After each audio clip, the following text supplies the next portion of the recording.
He said, "The king in the north! The king in the north!"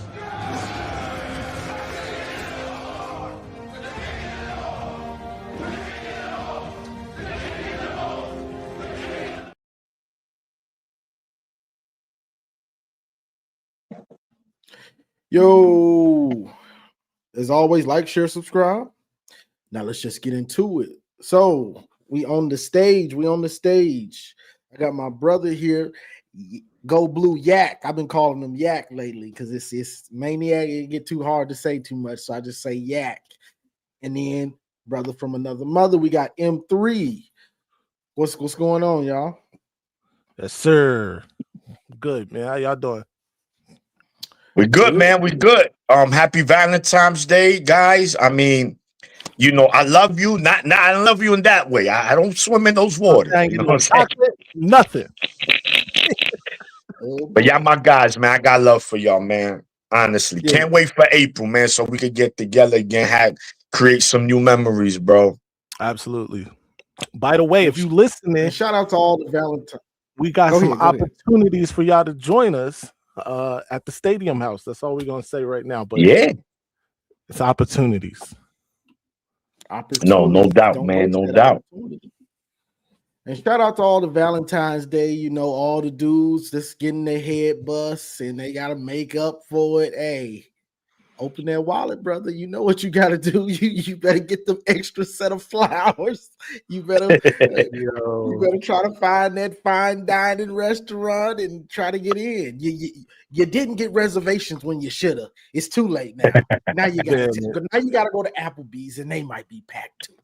So you in for it, brother. If you at Applebee's, bro, I'm ill prepared. Listen. Shit, I don't mind some Applebee's. I mean, Chili's send me the she does. Oh, she does. Yeah, you're right. You know what I'm saying? So, hey, it is what it is. But let's get into it. Michigan, we had the video of the players. The video of the players in the locker room looked like they were smoking. You didn't actually see them smoking, but where there's smoke, there's fire.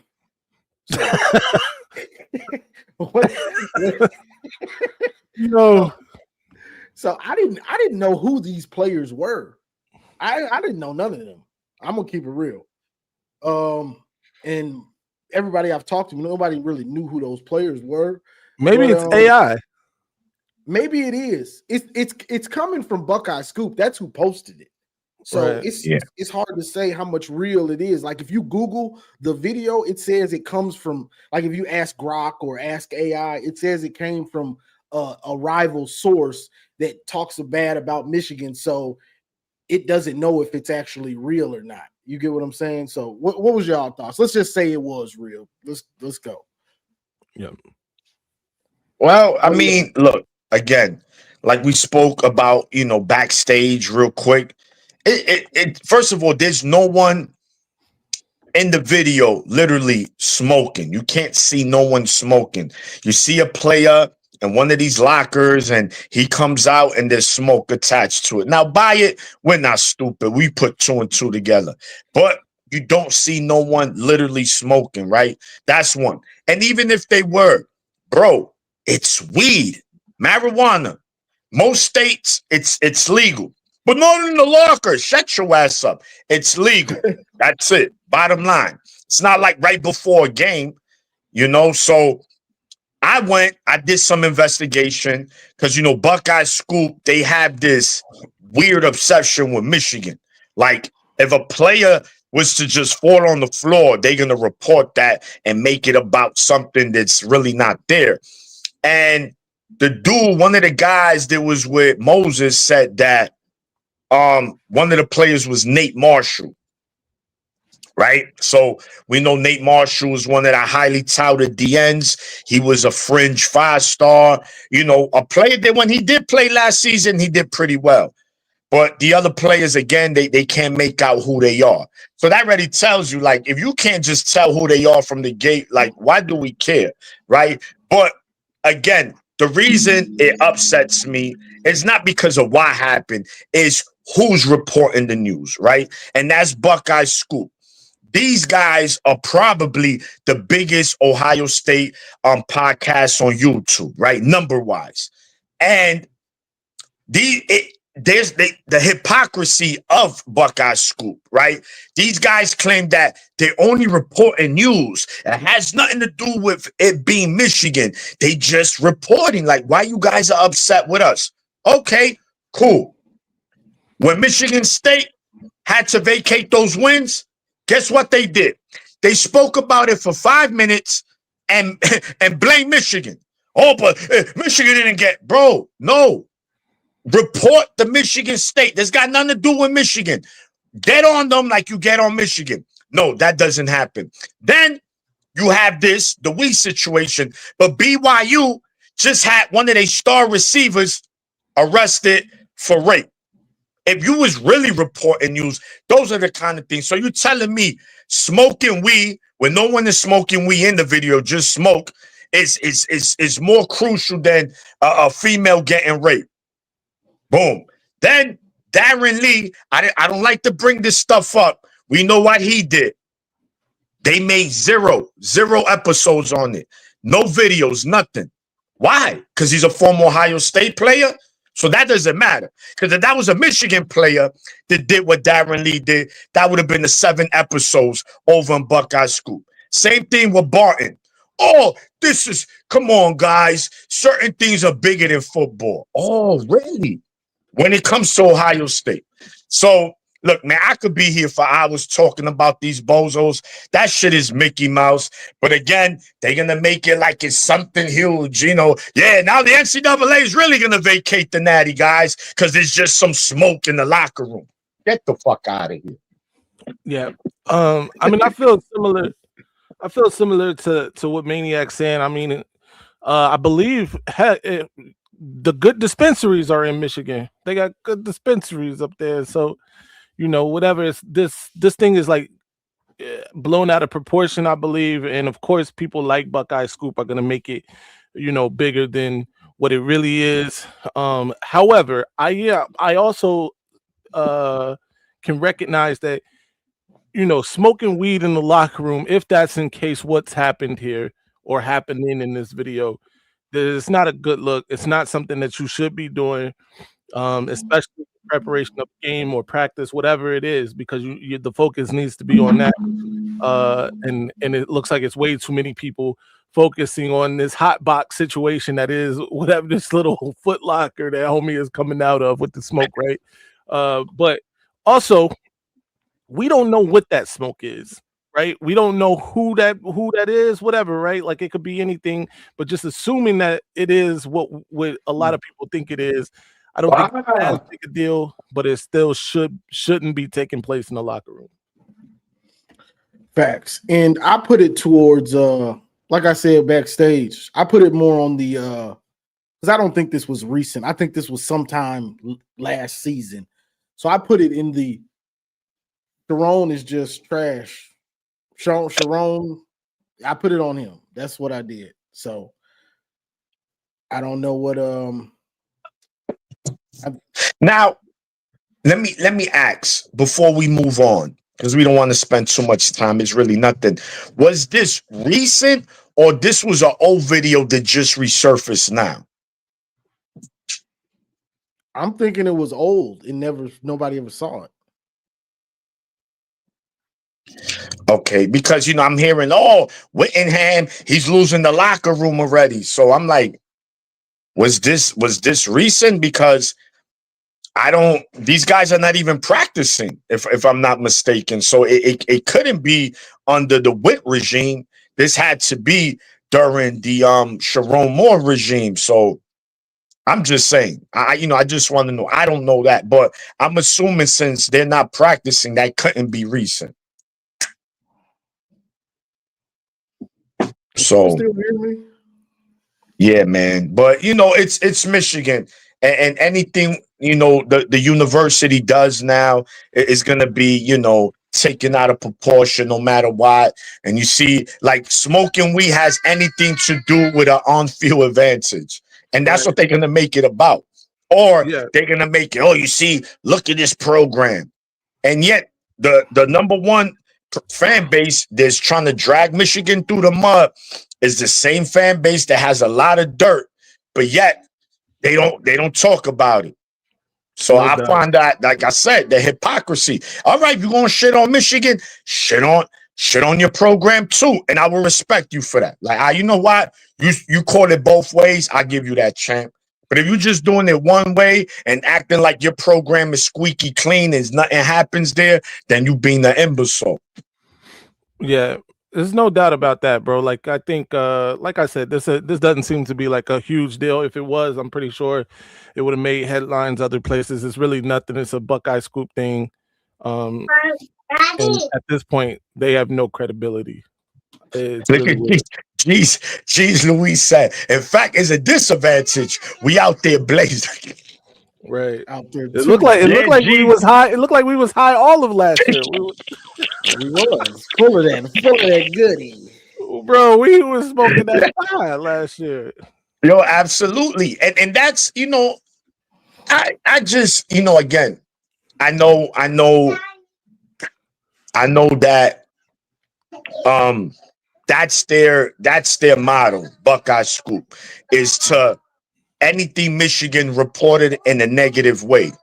Right. And it's just it sucks because again, they have a huge following, and these majority of their fans eat that up. And they make it seem like it's bigger than what it is. But that dude Wexner, who's one of their biggest donors, they don't talk about his affiliation with Epstein. They didn't talk about the Darren Lee.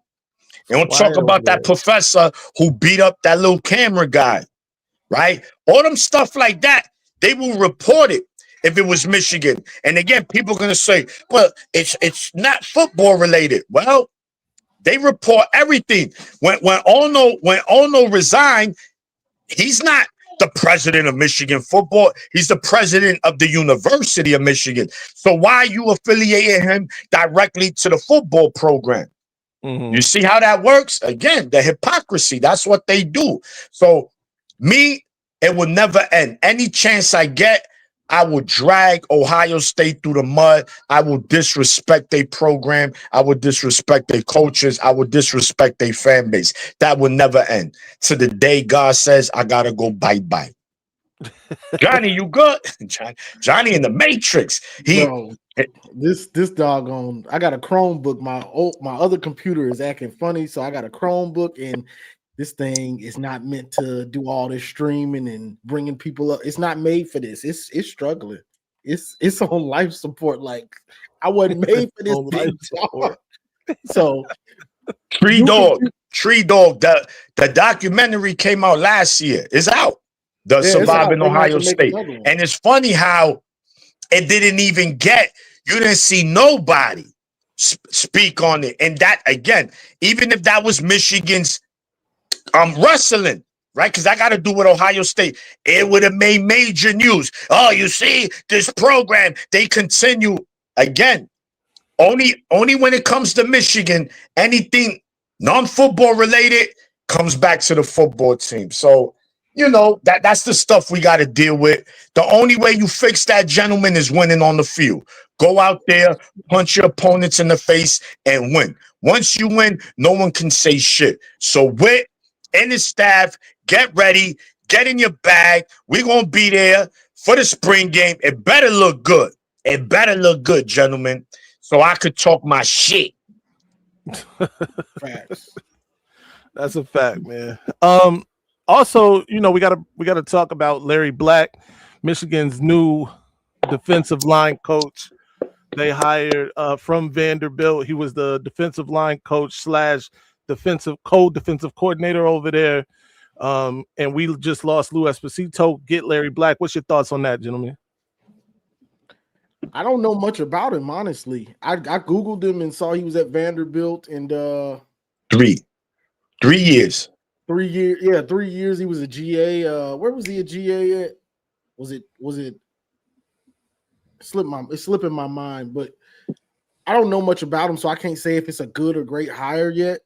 Right. I'm glad that they did bring in somebody else to do that and didn't just leave one coach. You want to coach for the edge, you want to coach for the D tackles. So I'm glad the attention to detail is there. We just gonna have to wait to see how good he is at coaching the D tackles.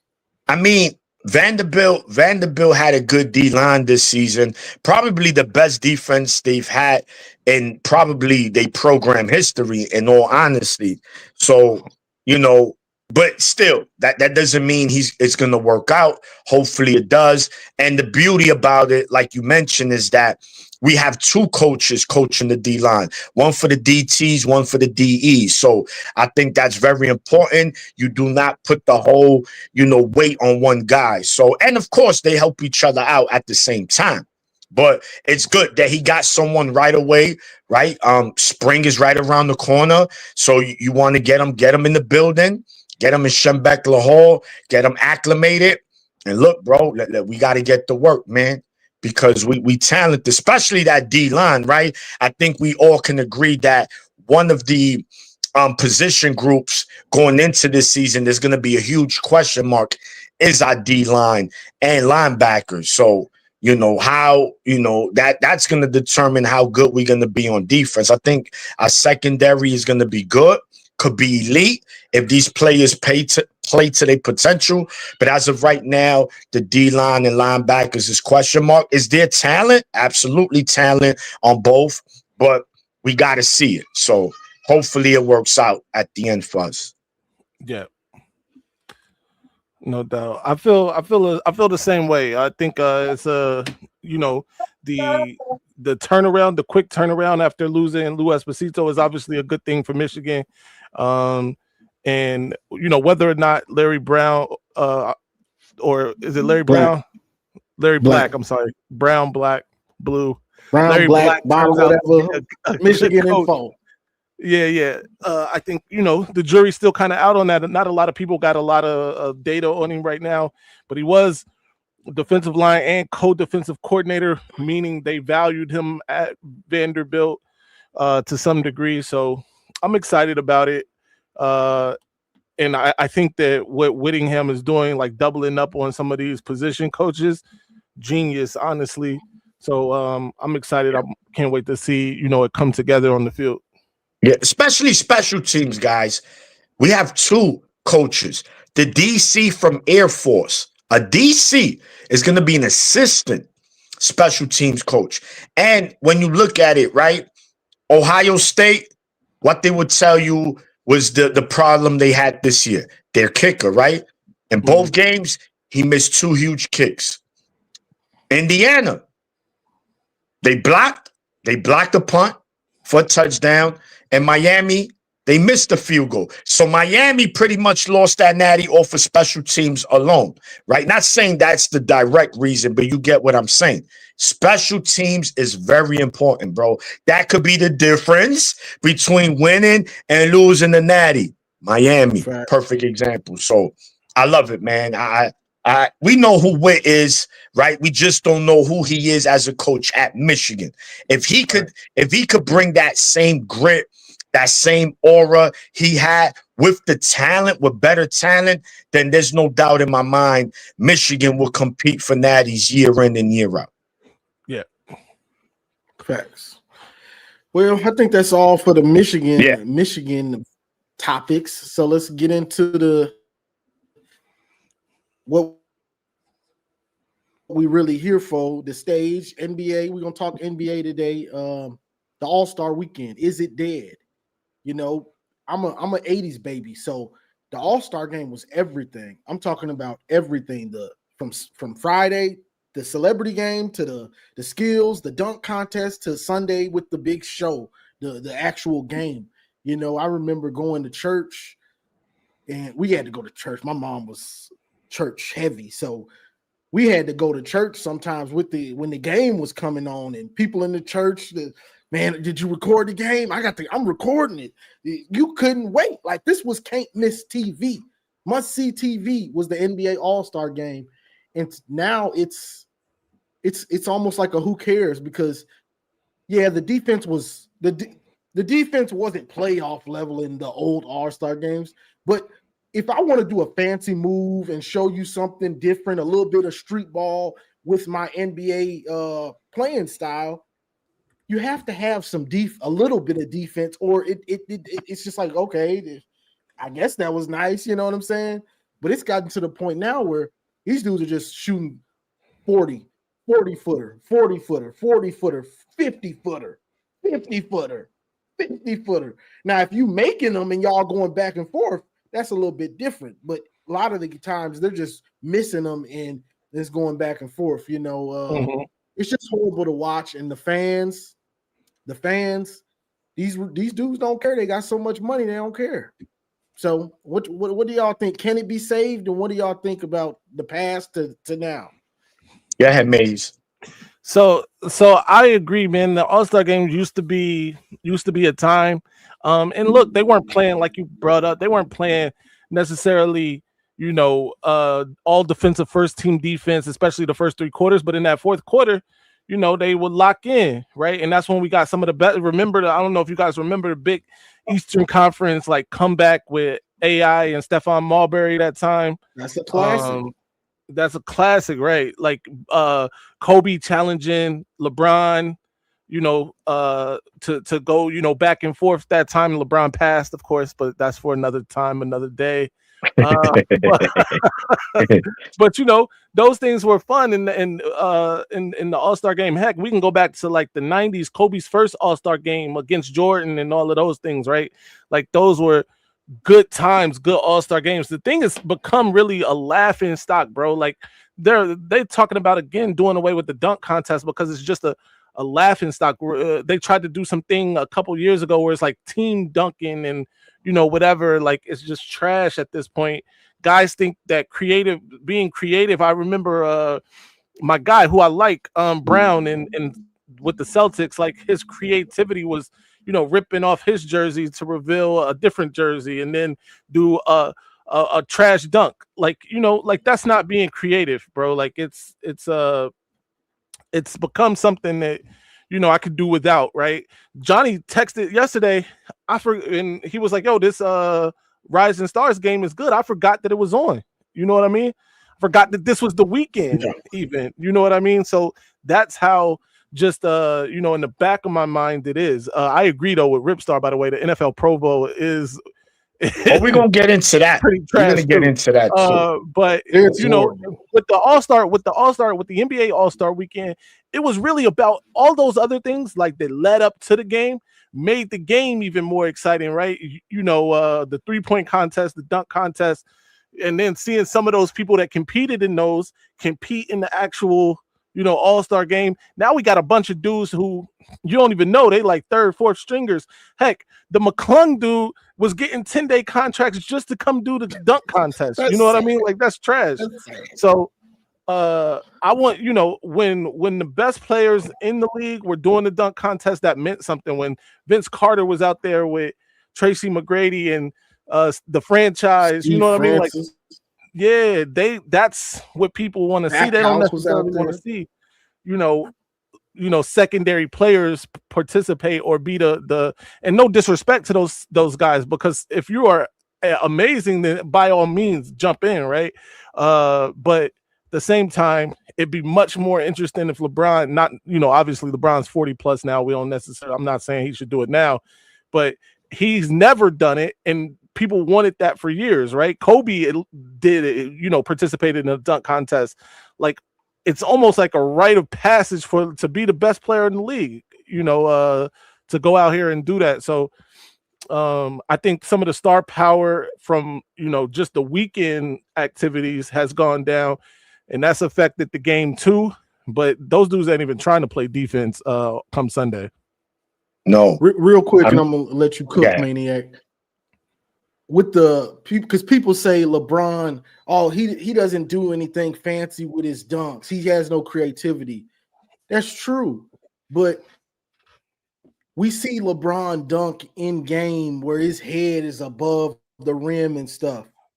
We want to see him in a dunk contest where you can, hey, ain't nothing holding you back. Jump as high as you can, as high as possible. Right. Because some of them dunks, it don't matter if it's a reverse or through the legs or whatever. just seeing the elevation of some of these dudes is what makes it so great. You know what I'm saying? It's not exactly the dunk is just so great. It's the intensity, the ferocity of some of these dunks that some of these guys can do, you know, and the elevation. It's just like, bro, are you seeing this? You know, and you never know when it's going to turn into magic. So, yeah, no doubt. Those are all facts. You guys spoke nothing but facts, right? Once upon a time, the NBA All-Star was the most anticipated All-Star game of any sport. You knew. School, I remember school always spoke about it all week. All-Star weekend, the dunk contest, the three-point. We couldn't wait, man. And remember, this is how good it was. All it was the three-point contest and the slam dunk contest. Now it's bigger. You got the sophomores versus the rookies. I guess that's the Rising Star game, if I'm not mistaken. You have the skills challenge. None of that was implemented in the 90s. That came in early 2000s, right? And on top of that, the All-Star game to these players meant something. Yes, it was fun. They had fun, but at the same time, it was, I don't want to lose to Jordan.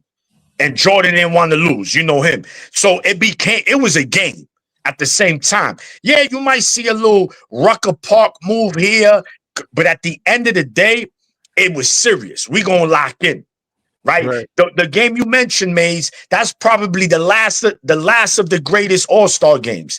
That one there. And you saw, bro, the emotion after they came back. It wasn't like, yeah, it was like, yeah, like they won something. See, it meant something. Now we're in the era where everything is watered down, right? And you can see it now. These guys are just there. Go ahead, just drive by me, dunk it. Final score 190, 91, 191. And it's like, damn, bro, like you guys don't even care, and that's whack. And you're cheating the fans at the end of the day. I get it. It's an all-star game. But I grew up in a different era. I grew up where I saw that this all-star game meant something. It really did. And it's bragging rights for these players. Like, again, the David Robinsons, the Ewans, the Jordans, the Malones, the Stocktons, the Magic Johnsons. I'm talking about early 90s, the Clyde Drexlers, man. I could go on. And it meant something. Now, I don't even know. I don't even care, honestly. And thank goodness for someone like Vince Carter. Johnny, you mentioned, right? We don't care about creativity when it comes to LeBron James. We know this guy could jump out the gym. And like you said, he's a strong dude. So that the velocity, I got that like, just a simple dunk, just with his tenaciousness, it can mean something. And plus, Jordan, Dominique Wilkins, Kobe Bryant, Clyde, you're talking about top 50 players of all time have competed in this in this contest. So what excludes you, man? Like all these great players did it. Why you can't do it? Give us 1 year. But it is what it is. I get it. Dudes getting their feelings when it comes to some of their favorite players. I'm just talking about what it is. And this is not it, man. I remember All-Star Weekend. People were going out there too. Nothing is the same. The vibe is not even the same, bro. That used to be a weekend. I always wanted to go out there. I never made it. But I heard stories. A lot of my people used to go. Yo, we going to Houston this year. Damn, bro. And they come back with stories, bro. Honeys, yo, we ran train on these shorties from Alabama, whatever. They just meet people from all over. I'm just saying, these were the stories I used to hear from my people. This is fact. Everybody wanted to. This was the weekend where, back in the 90s, it was like it meant something. And now, and now, unfortunately, the All-Star game is just like, drinking Alizé with water. It's like, what the hell is this? It's not good. Like, you don't need no damn, don't water it down. It's already sweet enough. So it is what it is, man. I just hate it because in those days, I know Rip Stars in the chat. Yeah, my John Stockton team in my Utah. This is what I grew up on. Competition, competitive NBA. Like you said, basic, basic good defense, good offense. A lot of people make fun of Jordan. Oh my God, he was scoring against plumbers and electricians. But you know what? They let them play real defense in that era. Jordan used to get beat up by the Detroit Pistons. Hence why he didn't cry. He got in that weight room. He said, I had to get better. I had to get stronger mentally and more importantly, physically. And that's why he did. Now, I can't beat him. Yo, Johnny Mays, come join my team. Now we pretty much guaranteed to win the championship now. So, a lot has changed, even from All-Star game to the way the game is played and even how players approach the game, right? It's more about, let's just get together and win, opposed to say, I need Johnny, my brother, Mays, my brother, but I want to see them in the playoffs. I want to send them home. I want to be the guy. So, it's unfortunate now. Let me ask you something, because I think too, like the money has gotten in the way of some of these things, right? Look, back when Jordan and Dominique were in those dunk contests going crazy, a $50,000 check meant something to those dudes for winning it, whatever, right? $10,000, whatever it was, it meant something different. And I'm not saying that, because you can go to generation before them and it meant even more, you know what I mean? But I'm saying now, if the NBA is offering LeBron James, then I'm not talking about 41-year-old LeBron James, because I saw somebody point out LeBron is at the end of his career. Nobody's suggesting that LeBron go get in the dunk contest tonight. Let's just say Anthony Edwards. Let's say Anthony Edwards. Let's go Anthony Edwards. Anthony Edwards goes to, is thinking about getting in the dunk contest, and the reward for Anthony Edwards getting in the dunk contest is $75,000, $100,000, right? Whatever. Like, that don't seem like a reward to me. And I'm not saying, but that's part of the problem. It's not the whole problem, because for Anthony Edwards, it should be, I got the bragging rights of, I went out here and I was the best dunker amongst all these NBA players, amongst all these all-stars, right? It was me who was the best, right? And I think that should take precedent. But that's what I'm saying. The money has corrupted everything, absolutely. Because and it's watered down. $50 million a year, bro.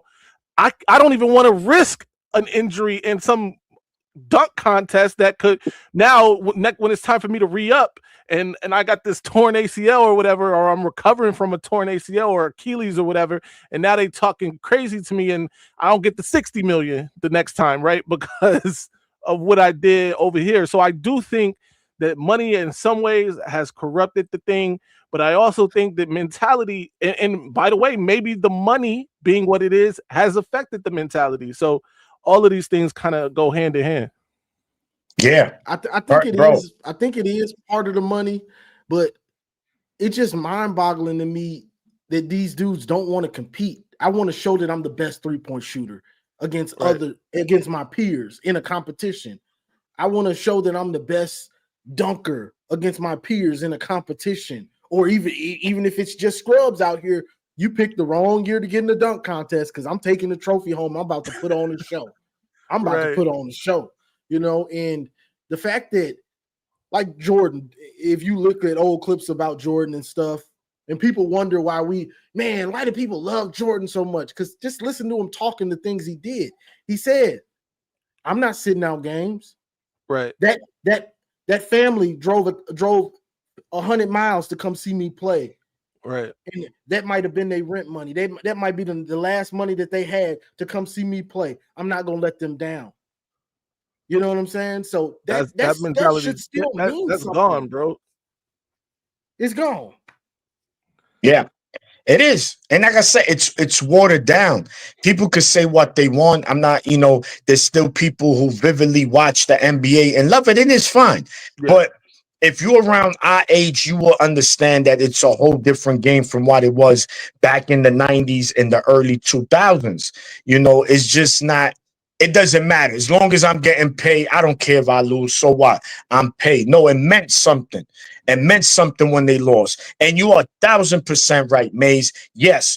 In the 90s, 94, 95, an additional 50, 75 grand. Hell yeah. That shit went a long way. I cannot disagree with that. So it's like, that incentive is nice. Now it's like 70. I make that like in 1/4.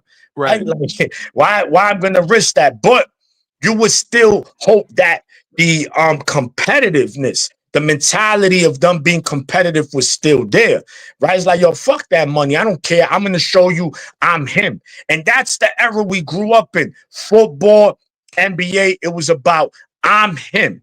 Now it's about I'm paid. That's it. As long as I'm paid, I'm good. And I don't like that. And hence why me personally, I don't watch NBA anymore. When the playoffs come around, I'll peek my head in. If the finals is there, I'll peek my head in, maybe a game or two. But once, bro, I was baseball, football, NBA. And then, of course, college football, basketball. Those 5 sports, I was glued to my TV when it came on. Now, it's just, NFL, here and there, because that shit is kind of watered down. I'm not gonna lie. College basketball, college football, and that's pretty much it for me, man. Yeah. Real quick, shout out to Les. We talked about Buckeye Scoop and they trashed this to begin the show. But yeah, they trash, bro. That's all that needs to be said. As far as Rip Start, yo, I'm the only one that brought up McClung. What you talking about? By the way, I think not in it this year. Yeah, and by the way, I think he is one of the greatest dunkers ever. By the way, it just so happens that he only was getting contracts to be in the dunk contest. That's sad, bro. That's sad with all the players in the NBA that are freaks of nature. Right. There's more talent than ever before, but we can't get them to get in the dunk contest. Bro, yeah. Right. John Morant not in the dunk contest? Come on, bro. John Morant should be in the dunk contest. Anthony Edwards should be in the dunk contest. Zion. Yeah. Zion should definitely be in the dunk contest, bro. And just imagine right there, those 3 you mentioned. Imagine you hear those names. You know the views they're gonna get for that dunk contest, bro. But it's not like again, I'm gonna keep beating that dead horse. It's not like what it used to be. And again, someone like what made Jordan also great, it's just not what he did on the court. It was the mind games off the court. Yo, Johnny, yeah, you ain't in the dunk contest because you know I'm in it. You soft. You gonna be like, what? Yo, put me in there, bro. You bugging. And now it don't matter. These dudes don't care. They not really competing like that. And you're right. The talent level, the skills that these players could do compared to the 90s, forget about it. These guys are beyond athletic. But again, they're not the competitive, the mentality is not what it used to be. So this is why it's not, to me, I don't watch it, bro. It's just not what it was, man. And I hope it could change. I hope things, I don't know, could take a turn. But also on top of the money, Maze, it's also the officiating, right? How the game is being called, right? Remember hand checking? In the 90s, you can hand check. Can't do that now. There's a lot of things you can't do. Remember, you can everything. Forearm. You can't even really do that no more. Forearm in the back. Right. Yeah, just bro, Johnny brought up a good point about the what was you said about the man, it was just on the tip of my tongue and I wanted to get there. But the like Mike's mentality with the games, right? Like somebody came to visit or drove 100 miles. It's the only opportunity they're gonna get to see me play or whatever. And I feel like that to me is taken advantage of. And I hate to do this to LeBron because I'm not somebody that necessarily hates LeBron. Do I think LeBron's the GOAT? Absolutely not. But I do think LeBron is underappreciated in ways that I think once he's gone, people going to feel. But also, I think that his mentality, though, has kind of negatively affected the game in this sense. Like what they call it, it's a word for it now when you take a break, when you don't play games. It's what is it, Johnny? It's being a bitch. You sit out games basically to rest up. Dang, what do they call it now? Yeah. Anyway, that thing right there is something that's been driven home by LeBron. I'm not saying he's the first person to do it because he's not, because I believe that like the Spurs as a team were doing that before LeBron. My man, the coach, that Popovich used to do that with load Duncan and those management. guys. Load management. Thank you. Pop used to do load management with Duncan and those guys before it became popular in the league. But LeBron as an individual kind of spearheaded that thing with the other best players, right? And load management is a detriment to the game. It's been a huge detriment to the game because of the mentality of Michael Jordan, right? Like, especially if you're on the road. If you're gonna load manage, do that with your home games, but they never do, right? LeBron never load manages in LA, right? When they playing home games, he gonna load manage when we go to Utah, when we go to Minnesota, when we go to Milwaukee, right? We load managing, right? Damn, why Utah catching strays out here?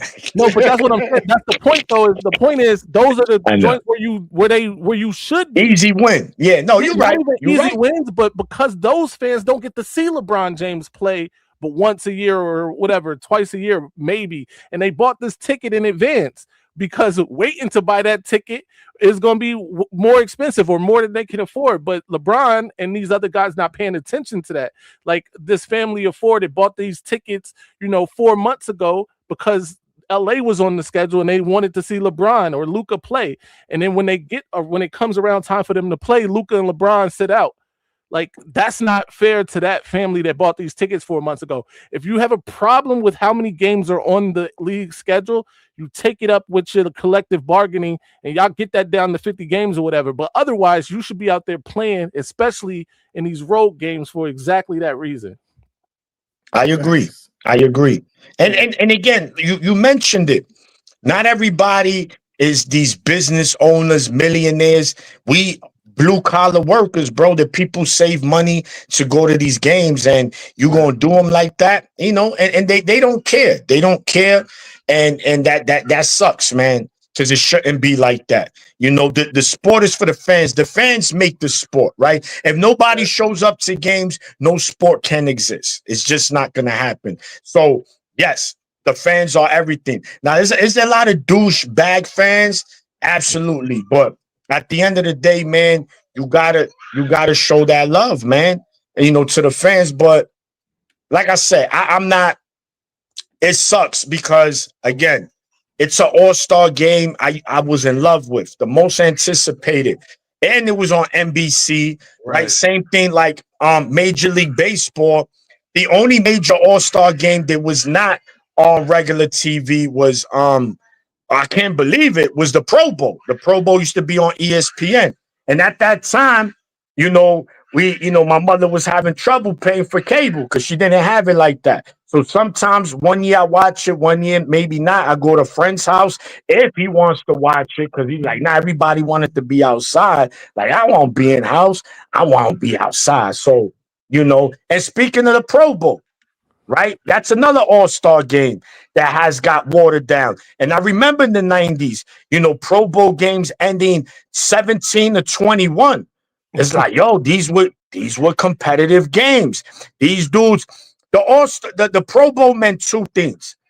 You wanted to beat the AFC, the NFC. I mean, the AFC wanted to beat the NFC. And this is where you made your moves at. Yo, Maze, come on, bro.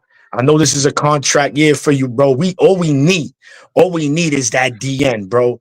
You that guy. I might, maniac. Let me see. I might see it. Yo, Johnny, we need that safety, bro. Come on, man. You really thinking about Cleveland, bro? Come on, bro. Come bang with the Niner gang over here. So this is where players did that. And it meant something, bro. The Pro Bowl got so watered down. They don't even play it with equipment. It's a flag game, literally a flag game. Some it's shit like we could play. Just like put me in that shit. Game. Let me cover chasing them. Yeah, let them cook me. Just give me like 40, 50 stacks. I'll be okay. But the point is, even football, right? Another sport. When it comes to this all-star, it meant something. Or the Pro Bowl. But now the shit is caca-doodle. And no one cares. Like Johnny said backstage that the Pro Bowl was last week. Bro, I didn't even know about that. No clue, bro. What's your thoughts on the Pro Bowl? I'm with you. I think it's also soft. Go ahead, Johnny. The Pro, I'm always watching TV, so I saw it. I'm like, Pro Bowl, clicked on it. these dudes are running half speed flag football. I was like, what the hell is this? I watched for about 5 minutes and I turned it because what is this? This is a joke, bro. Like this ain't, you can't be serious with this, you know. And Pro Bowl used to be big, like you said, when you got the top, you got Marvin, you got Peyton Manning, and now he's throwing it to Drew Brees' top targets or Tom Brady's top targets. You know, you get to see these different players, great players, play with each other. That's the thing with the NBA, you know, the greatest pickup game in the world, NFL, it's more about seeing same thing. You want to see these great players all play together. Man, let me see what Tony Gonzalez will do with Peyton Manning. You know what I'm saying? You got Peyton Manning handing it off to LaDainian Tomlinson. You know, now it's all gone. There's no hidden lineman, non-existent out there. You know, D lineman, non-existent. It's just skilled players and your quarterback out there playing a half speed 7-on-7. It's just embarrassing. You know, we got to see Sean Taylor decleat that punter. We saw that. You know, we missed that. That's probably why they stopped. They were like, wait a minute. And did you see, yo, man, rest in peace to Sean Taylor, bro. See, that's a football player. He had no regards for no punter. Or it's the Pro Bowl. He said, you want to run that ball, you're going to get hit like a running back. That's what it's about, bro. I'm not going to dumb shit down. My competitive nature is to win. I want to win. I don't like to lose. So I'm going to go in there and do everything. Fuck it. If I tear a knee, I tear a knee. It is what it is. I could tear a knee doing anything. But see, I'd rather tear my knee doing what I love. So fuck it. So my take on the Pro Bowl is a little different than the NBA All-Star game because I do think that it is watered down, super watered down. Now, like you said, they're not even playing with equipment now. But there is a caveat here. Football is different, bro. Like, you don't just go, you shouldn't, first of all, scientifically, like just based on physics, you probably shouldn't play football at all. If we're being honest. And I'm talking about at all, right? Yeah. But then when you talk about playing football with other professionals for fun, I mean, I might pass on that too, you know, just in the sense of self-preservation. Like, it's not basketball. Basketball is a contact sport technically, but you know, it's different. Most of the basketball injuries happen non-contact and stuff like that. Like, whereas in football, bro, a concussion is a fucking concussion. You know, there's no getting around a concussion, you know, because it was a Pro Bowl or whatever, right? So I think it's a little different, and I give them a little more grace than I do the basketball players because the game is different. That's why, you know, in those all-star games, even when they go on half speed for 3 quarters, but in that 4th quarter, you lock in, right? In the Pro Bowl, going half speed might get you hurt faster than, you know, going full speed, and then going full speed might get you hurt. So, you know, it's a little different playing all-star football than it is playing all-star basketball is the point, right? Now, some of the things that I did like, I do wish they used to, you remember when like Rod Woodson and these guys were in that fastest person, they need to bring that back. Bring back those quarterback competitions, which they are doing. They do now, right? But, you know, those quarterback competitions and things like that, maybe those sorts of things. But the Pro Bowl as a game, maybe playing on like dodgeball now. Yeah. That's crazy. The Pro Bowl as a self-sufficient game, I think, is a little different than playing an all-star basketball game or all-star baseball game because of the nature of the sport, bro. Like, it's really crazy dangerous out here. So yeah, with so I don't know if y'all heard, did y'all hear Kevin Durant's comments about the All-Star game? No.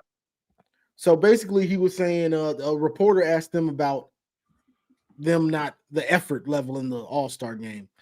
And Kevin Durant took offense and was like, y'all always want to talk about the old heads, meaning like Steph Curry, KD, LeBron, not giving effort, but y'all let Luka and Jokic, they don't play either. You know, they don't, you know, they give lackluster effort in the All-Star game. And some people were trying to say that he was trying to say, okay, y'all hold the black players to this level, but not them. To me, it's all of y'all. It's not just black or white players. No, it's all of y'all. All of y'all effort is trash. This year, Giannis is out, Steph is out, Shea, whatever, Jill is out. SGA is out. And the effort is just the biggest thing that makes the game. Like, it's not about trying to pick out the Europeans. And let me say this real quick. This is an American game. This is an American game. This ain't a Europe. This ain't wherever else. This is American game. What are you talking about, bro? Like, I hate to say this stuff, but like, let's be real. American basketball. What made the Olympics the dream team? The dream team. We about to send all these black folks over there to stomp y'all American basketball players. Let's be real. Isn't that what happened? They coming and they about to stomp y'all European leagues. You know what I'm saying? So the NBA. What? This is facts. No. But we about to send our Negroes. No, you're right. No, you're right. But remember, if you remember vividly, in the early 2000s, close to the mid, maybe early, we started to see a huge influx of European players. And the reason why was because the basketball was losing the fundamental part of it. It was more just athletic and just, to the basket and just bing, and shoot. These guys now, you saw the Tony Parkers, the Ginobilis, the Stojakovic, the Dirk Nowitzkis, and we could go on, right? So this is why also they started to bring these guys in. They started to be a little bit more fundamentally sound, something the NBA pride itself through the 80s and 90s, right? This is why like these new heads were like, oh, that shit was boring, bro. Nah, it wasn't boring. That's how basketballs play. You just got dudes that's more athletic, but not all of them is that skilled. Now it's gotten better. I'm talking about the early 2000s. So yeah, but it's still listen, everything is except soccer, with the exception of soccer, everything is an American game, So yeah, some people look. It would just be best if we're going to have an all-star game. If we ain't going to go hard, just don't have this shit then. Just don't have it. You an all-star, add that to your belt, moving on. Use this to rest for the season. And that's it. And that's exactly. I've been saying that, Maniac, for about 2-3 years now. Just don't have the game. Since y'all don't want to play, just don't have the game. That little all-star weekend, y'all want to rest and be with your family. All right, we'll just say y'all all-stars. We won't have the game, none of the fanfare and all that. And just do it like that, because y'all don't even want to play for the fans. You don't want to put on the show. Who remembers Tracy McGrady coming through the middle of the lane, throwing that thing off the backboard and punching it? Like, right. I don't think any of us will forget those moments. You know what I'm saying? So if y'all don't want to do it and don't want to show any effort on the defensive end, what's the point of having it? What you got? What you think, man? Yeah, no, 100%. And back then, Tracy McGrady was like my favorite player back then too. So to watch that was incredible, right? Tracy was phenomenal. Love watching Tracy play. Nice Johnny, put up that comment real quick. From Sambo.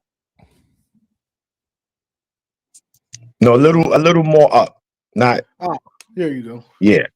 So and listen, with all due respect, I get it, player. Remember, we just here to pass time, bro. College football is over. No, we just talking about different topics. If you don't like it, I respect it. I'm not mad at you for feeling the way you feel. Is your opinion. We respect it. But we here talking about this. These are valid things, whether they hold value or not. These are valid stuff that's going on. And what is value? Since educators then. Because sometimes you guys like to talk and then don't give no answers to anything. Come on up, Sambo. I'm just saying, again, I respect his opinion. Not going to be here spazzing on people, but the point is that what he says, right? He says, understanding the entertainment industry. And that's what we're talking about. We're talking about the industry, how shit is, how it's changed. It's a little deeper because he's saying who shares ownership will change the landscape of having a broader topic. Yeah, but I get what he's trying to say, right? Because you look at who runs these networks, even, right? And it's white people. No, it's deeper than just white people. Yeah, but I know. I'm not gonna go there because the elites. Now the elites, but it is what it is. But what is he really saying though? He's saying a lot of nothing. I'm gonna keep it real. These types of conversations, and that's why I agree with Johnny. You're trying to say something, but you ain't saying nothing. That's my point. That's my point. There, I said that. We're talking about what is he saying? I don't know. He got to. That's what I say. Clarify, educate me, then, because I don't really get what you're trying to say, champ. But again, regardless, respect to you though. When college football come back, we'll be back on our stuff. But to then, we watch all sports, champ. So we're gonna talk about it. We know we can't satisfy everybody, and that's cool. If you like it, you stay here, watch, show love. If not, keep it moving. No, we ain't gonna lose no sleep over that. I promise you. Yeah, no doubt. Yeah, and so I'm a fan. I bring these topics up because I'm a fan of basketball. I'm a fan of football. College, NFL. The college and the professional leagues. So these things mean something to me. Like the dude with the Michigan after we beat Ohio State. It means something to me. It means something to me. I grew up seeing these great games. Right. Like I can't wait for the All-Star weekend. Like we couldn't wait for it. And to just see where the league is going and where it's headed to where people don't even watch. Like most of the 90s fans or the 80s babies that grew up through the 90s and 2000s, it's not that we were kids. We watched from when we were little kids to teenagers to in our 20s and to our 30s. It's that we can see that these dudes don't give a dang. And it's sad because the fans are what makes the league. So that's the biggest point is you should just want to put on a show just because you've got the opportunity, whether you were from the hood, whether you grew up in the suburbs, you got the opportunity to play a game for millions of dollars. And you can't put on a show on a Sunday afternoon when everybody will be watching, or they used to watch. They're not watching now because you don't want to put on the show. Anybody who's like watched me or whatever, seen me on these shows like over time, especially when we're talking about like NFL and Tom Brady and stuff like that, right? Knows how much I disliked NFL player Tom Brady, right? And not because of anything, I know he's a Michigan man and he went to Michigan and, and now that he's retired, I can appreciate him for being a Michigan man, right? But when he was playing, I did not like him, mostly because of the Tuck rule and them cheating my Raiders out of a playoff win. But that's neither here nor there. I bring all of that up to say I respected Tom Brady even in stuff like when Tom Brady I don't know if you guys remember this, but Peyton Manning was like had the surgery. He was, his arm was a noodle and he was about to retire, right? And an email leaked of Tom Brady talking to a friend about how pretty much, I'm going to be the GOAT because Peyton's done, right? And I got at least, 7-8 more years. I feel like I can play, right? Yeah. And I'm gonna kill basically these record books. And a lot of people took that as like some sort of like, negative. But for me, I was like, that's exactly like the competitive spirit that I like and I'm looking for, right? That's what we talking about in essence here, right? Is Michael Jordan was a competitive killer. He was trying to kill the competition. Tom Brady was the same. He was trying to kill the competition, not necessarily, certainly not in a literal sense, but in the sense that, if I got to step on you to be the best, that's what it takes, right? And we saw Michael Jordan do that over time. We saw these other guys do that over time. People like Tom Brady, but people like LeBron James are like, I want to team up with the other best players to then show the world that we the best. Like that is something that people from my generation can't appreciate and don't really appreciate because we saw these people play against each other. And by the way, in the spirit of competition, that's what I want. I want the best players to play against each other, not necessarily on the same team, wiping out a bunch of scrubs or a bunch of players, inferior players, right? And that's one of the things that I think has changed in this generation. Now it's cool to play with all the best players, have all the best players on one team, and then go demolish the rest of these leagues. Let me read this super chat real quick. Go Blue 711. Appreciate the $2. It's a crime LeBron never did a dunk contest. That's a fact. That's a fact. Yeah. We spoke on it. Yeah, we spoke about that. Ripstar, appreciate the $2. Voice of college football trash, and voice of college football loves cheese pizza. That's pretty weird. What's wrong with cheese pizza? Shout out to Dave Barry. Only one nation. Rip been on the rampage. He says I owe him $14K. He says I'm in love with white players. But it's Rip, man. Rip is the only one that can get away with that. Brady in the same sentence as Jordan. What do you mean? Tom Brady? Listen, bro. If we want to have an honest conversation, listen, was Tom Brady as skilled as Michael Jordan at football as Jordan was at basketball? No. But in terms of greatness, he right there, bro. Yeah. In fact, he's won more Super Bowls than Jordan had rings. And here's another honest moment. It's harder to win a Super Bowl than it is to win an NBA championship. I agree. Because it's one and done. Imagine if that was the case in the 91 championship when they played the Lakers won game 1. Exactly. By the way, not only is it one and done, Maniac, but also Tom Brady only plays half of, there's a whole nother group of players that go on the field that he doesn't affect in a way, right? Like in basketball, Michael Jordan can affect the game both offensively and defensively. Now, there is a way Tom Brady, putting scoreboard pressure on teams does kind of affect, their offense or whatever when your defense is on the field, but you're not directly affecting that, what they're doing. Yeah, and that's a great point. The Super Bowl they lost to the Philadelphia Eagles. Bro, Brady threw for like 500 yards that game. Right. And he went his defense couldn't stop Nick Foles. That's crazy. When you know Nick Foles is cooking you, that's another Super Bowl quarterback we forgot to mention. Yeah, that's definitely not going to the Hall of Fame. They won the Super Bowl. Nick Foles, my goodness. That one slipped. But yeah, man, look, it's just the game that we once knew is not what it is anymore. It might get worse, it might get better, we don't know. But we're not the only ones who feel like this. And that's a good thing. We know we ain't here to be cheated. We understand what time it is. So whether they fix it or not, we'll see, man. But so now the NBA All-Star Weekend is dead, man. No one could tell us any different. And somebody was saying something about there's no rivalries in the NBA anymore, and that's a fact because you used to have that, and I think that stopped. I think that stopped around the time Durant went to Golden State.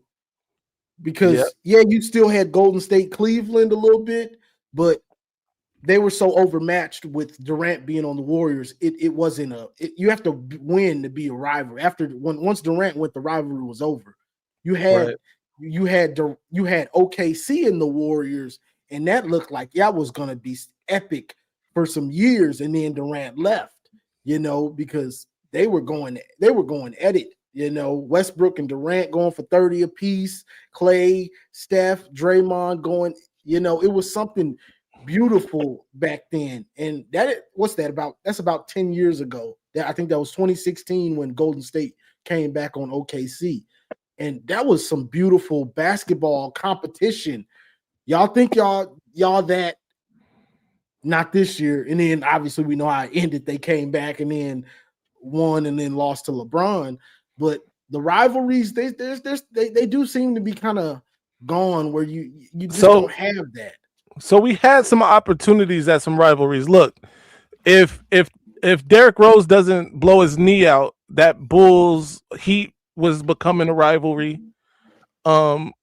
There's obviously if OKC, Kevin Durant made, in my opinion, and I gotta share this sentiment with Stephen A. Smith, who I don't like sharing anything with, but the weakest move a superstar could make in joining the team that just beat him, especially when he was up 3-2, bro. You were up 3-2. You had all the opportunity. You had one of those games at home and you lost, and then you went and joined that team. No way. That was weak to me. But yeah, I think that OKC Golden State could have been a rivalry.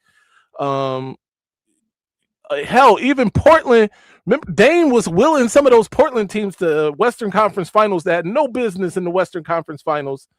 But, that turned out it wasn't really a rivalry because Golden State was just so much better than Portland was. But yeah, Russell Westbrook and Dame was kind of a rivalry for a minute, but you're right. The rivalries don't really exist no more. I don't think it it started when KG, Ray Allen went to the Celtics. See, that wasn't anything new though. Older players always teamed up.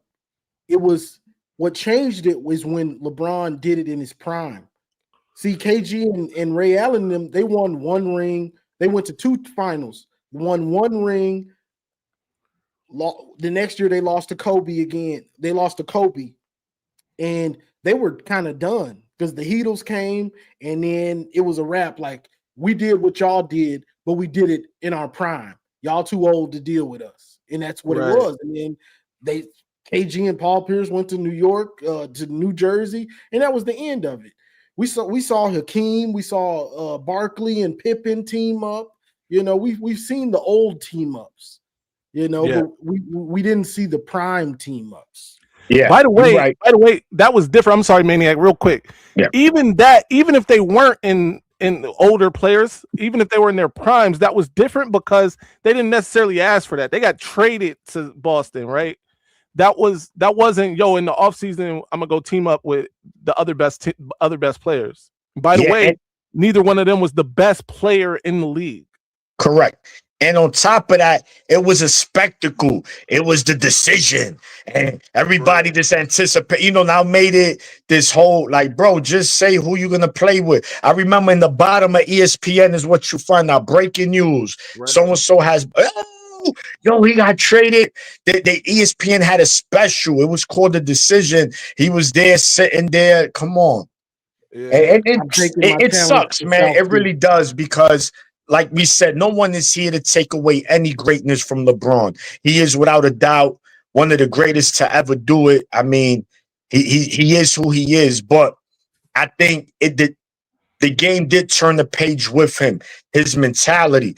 And if you look at everyone who had the torch before him, the mentality was a different one. It was to be competitive. It was to beat the best, not team up. And like you said, you're right, Johnny and Mays, that older players did team up. Look at my man Malone. He went to the Lakers when he was 77 years old, but I mean, he was old already.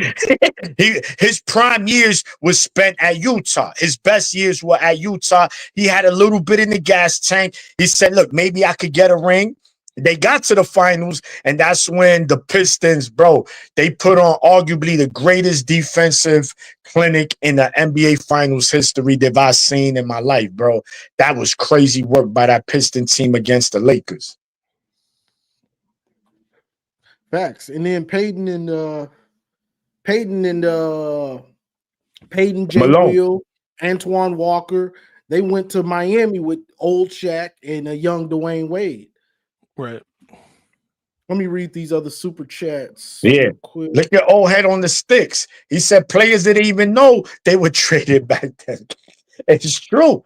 Like, this is the first time I'm hearing it.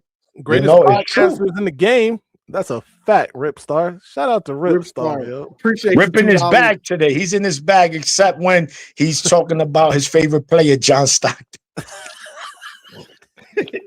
With the short.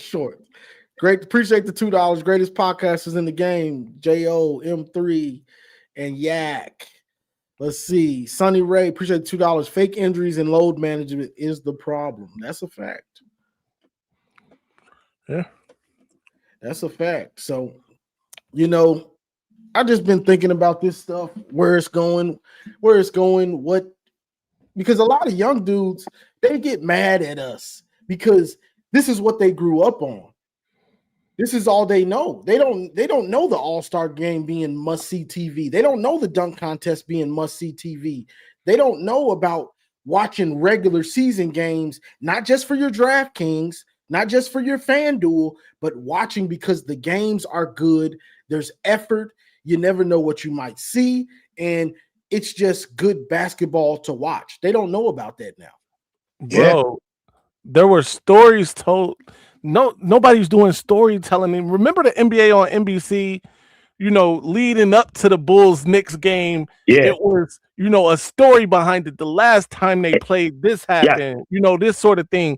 Like, it's no more stories being told, bro. Like, it's just, check out the Heat and the fucking the Heat and the Celtics play Thursday. Yeah.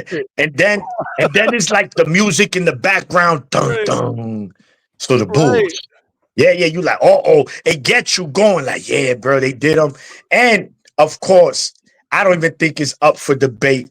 The greatest intro song of any sports, the NBC. Absolutely. 1000%. Oh man, I'm ready to punch my girl when that music comes. Don't play with me. I'm ready to get hype.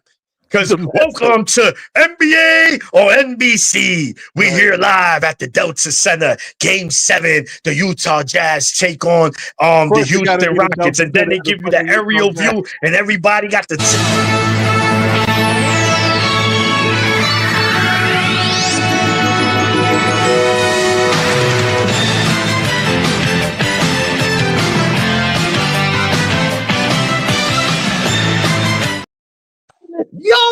Yo, man, nostalgia, bro. Hot, nothing compares to that, bro. The only one that's probably close was that rock star sing on Monday. It's Monday Night Football. Right. It's Monday Night Party. We got Frank and Alan then, and we gonna get things started.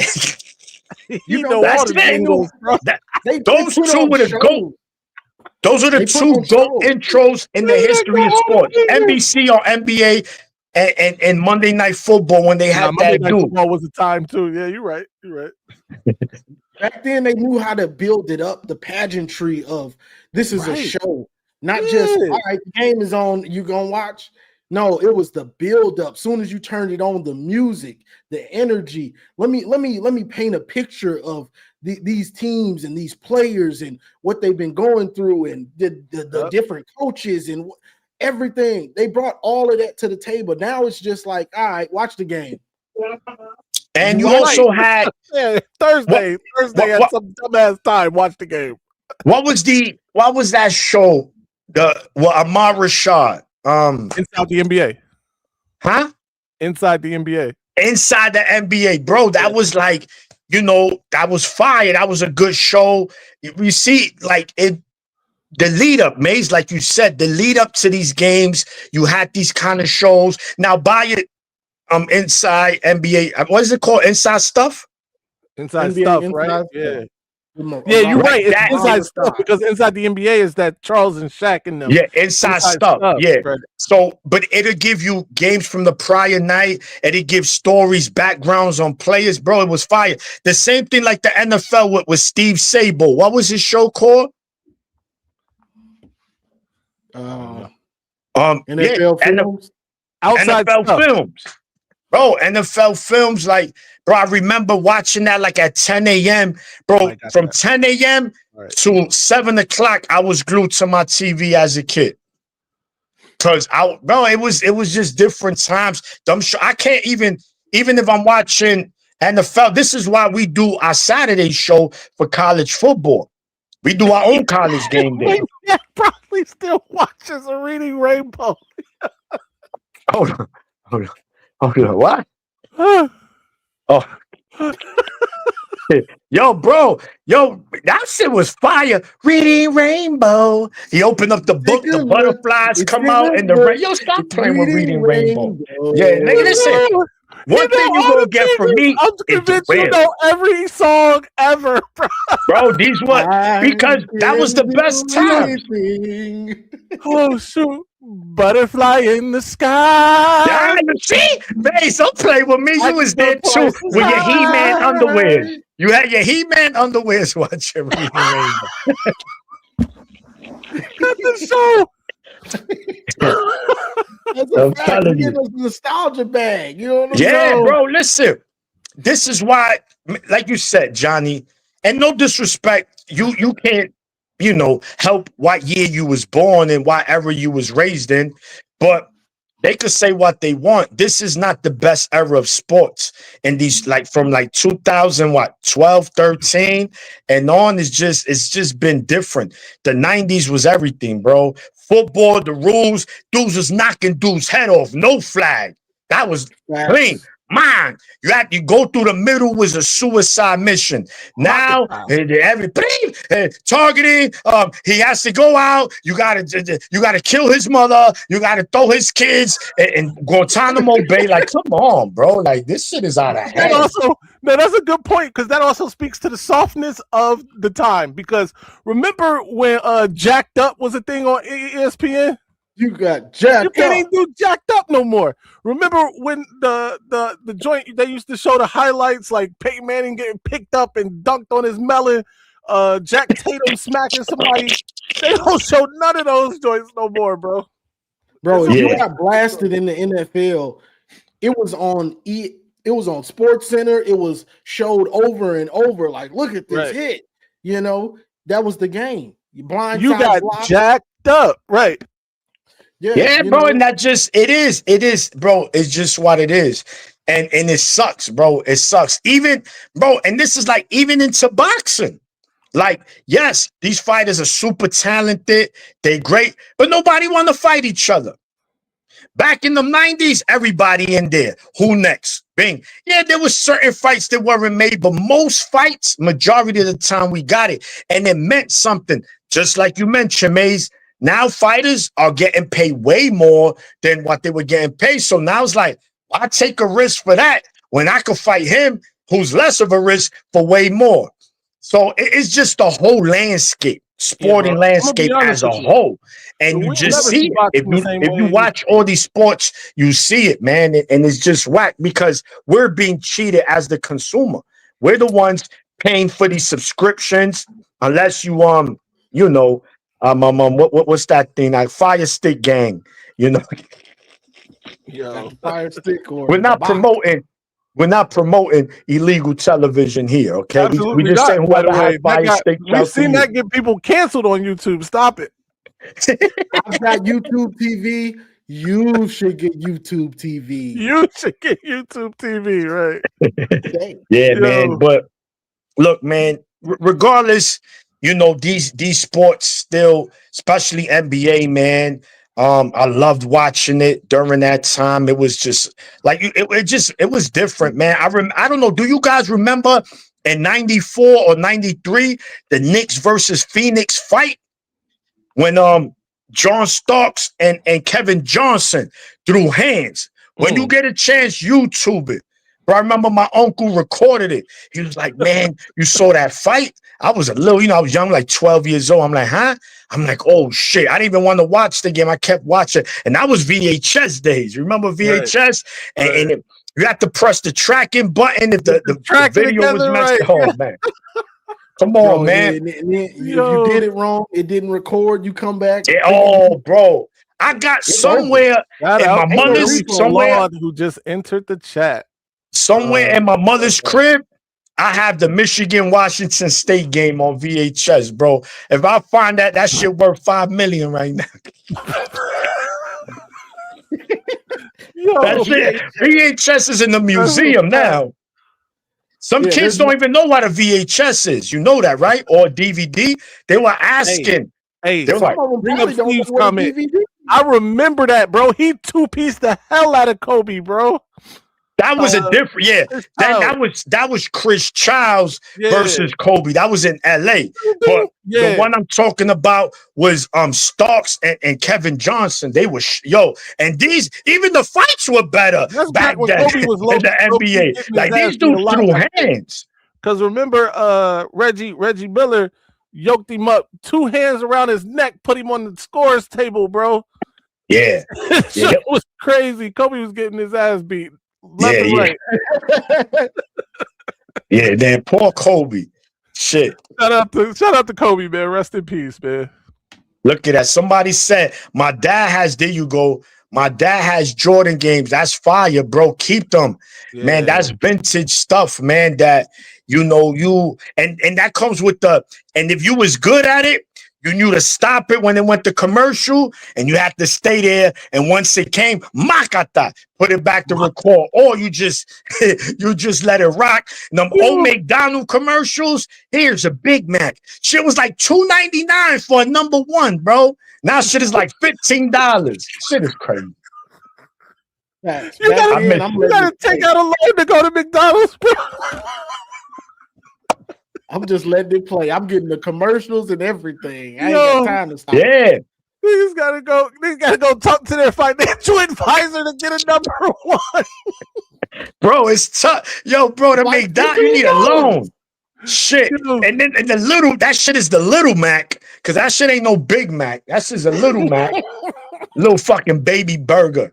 Get that shit out of here. Oh, and remember, when in McDonald's, every time there was like a major movie, they will sell something, whether it be toys for that movie, a cup, or some kind of thing. Remember they had Hook, the movie Hook. The Batman joints. The Batman, the cups. Speaking of which, the Dream Team, they had like 7 cups. Right. Come on, man. Everything was just better back then, bro. Everything. These are collectors. Everything was better, except we was watching standard definition television. Outside of that, everything was better. Yeah, it was. And like we said with the pageantry, like our cartoons, you had R&B singers making the intro for our cartoons. Darkwing Duck. What? You know what I'm saying? Wait, Johnny, say it again. Darkwing Duck. When there's trouble, you call DW. Darkwing I told you this guy knows all the joints, bro. Yeah. And see, that's real. Listen. Hey, what's the tailspin joint? Oh, bro. That's wait. Dun. Razor, lasers, and airplanes, hearing DuckTales, razors and the airplanes. It's you'll find the mystery or rewrite history. DuckTales. Hey, I'm about to throw a house party with just cartoon music. Stop playing. The 90s, you had to come with it with that intro. I don't care if it was NBA, NFL, a cartoon. You better come with it. Let me and Chip and Dale's. Come on, man. Chip and Dale. And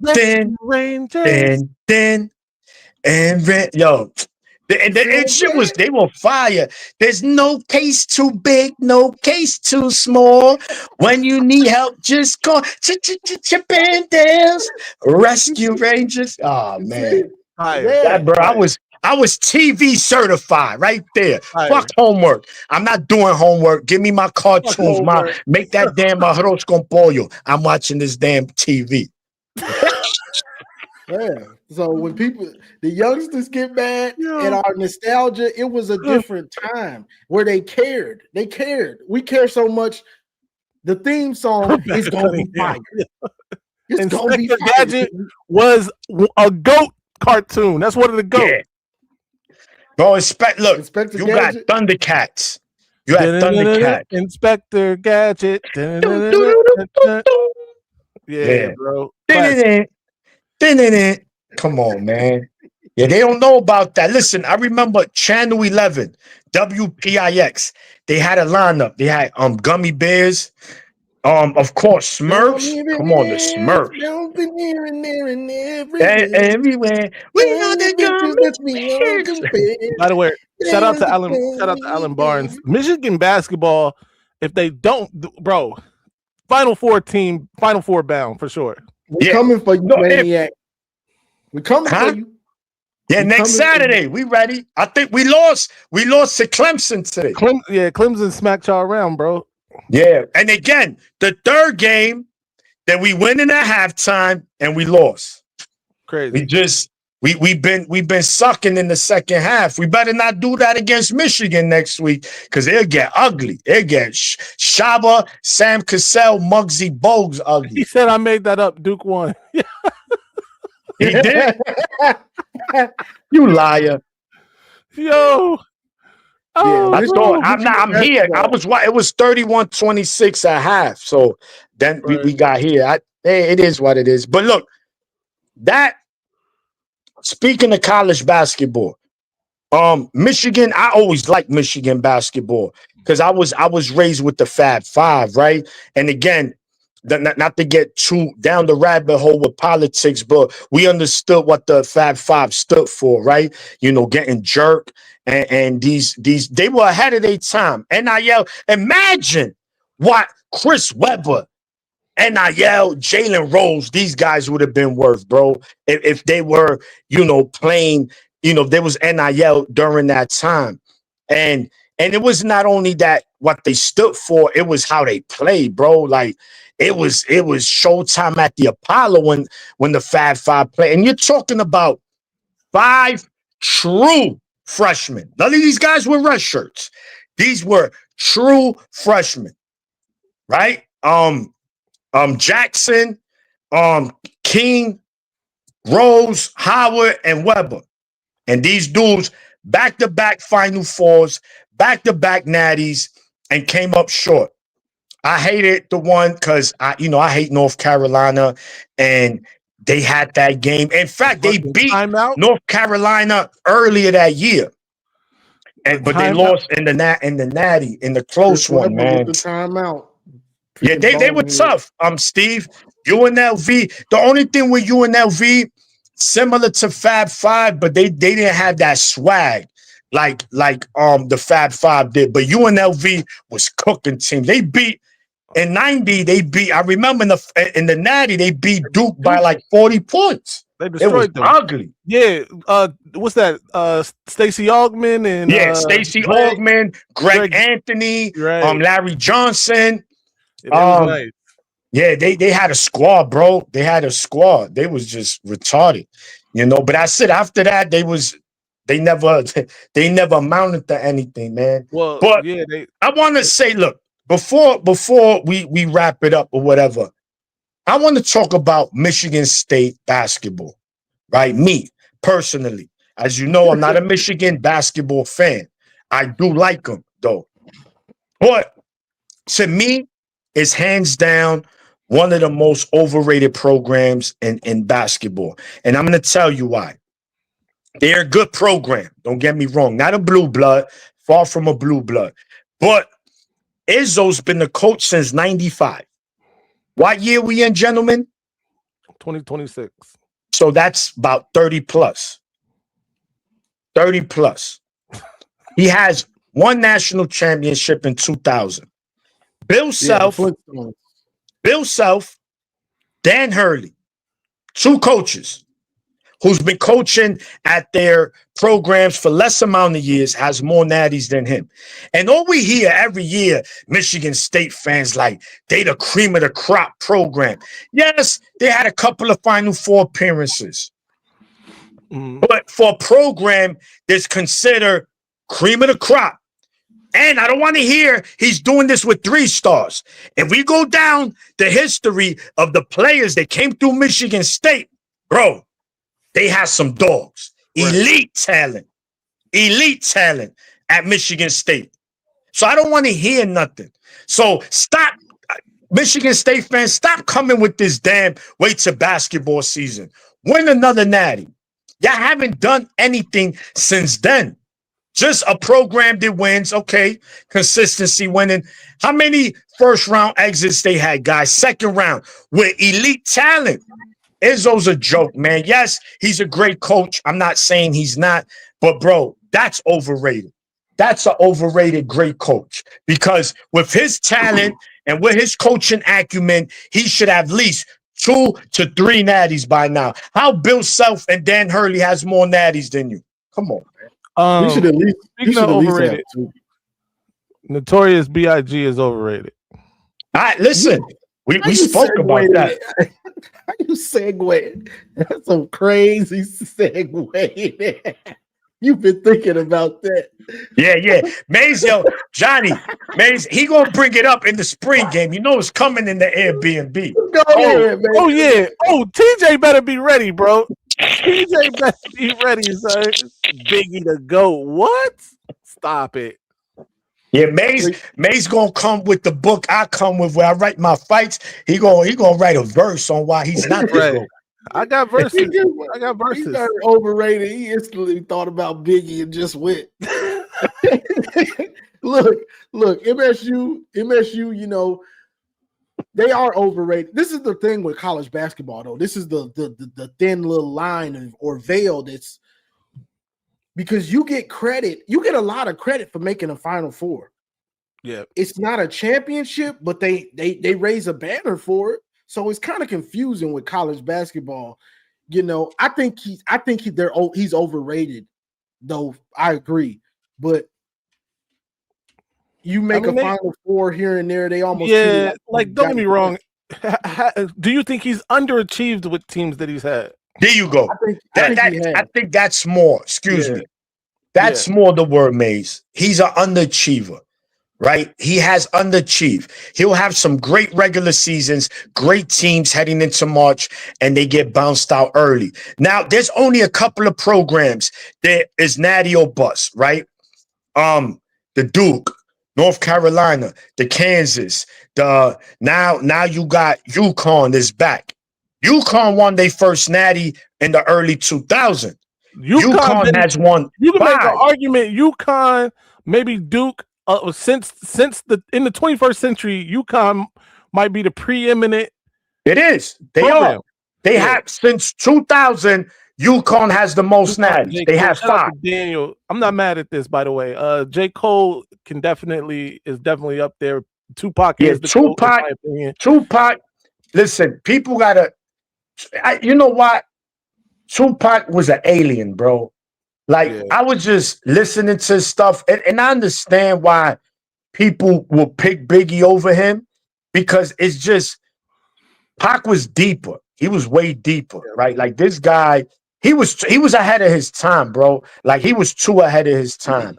And Mike Legend agrees with me, by the way. That's all that matters. Yeah. Biggie. When a legend agrees with you, it's a Rizzy. It's over. On that Tupac, it seems like he made that stuff yesterday. Like I was saying a couple weeks ago in the group, you throw that Tupac on, it's like, did he make this stuff yesterday? Like this stuff is unbelievable.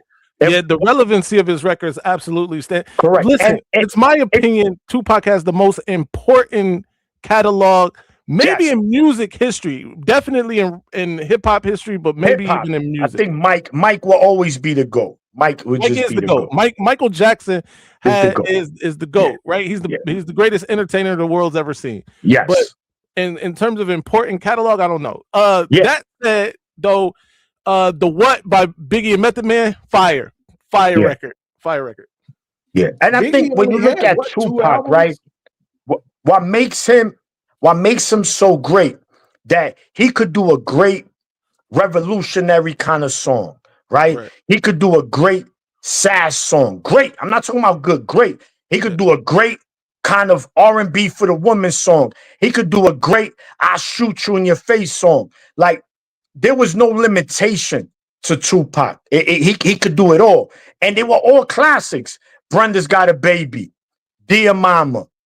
Bro, it's just so many right now.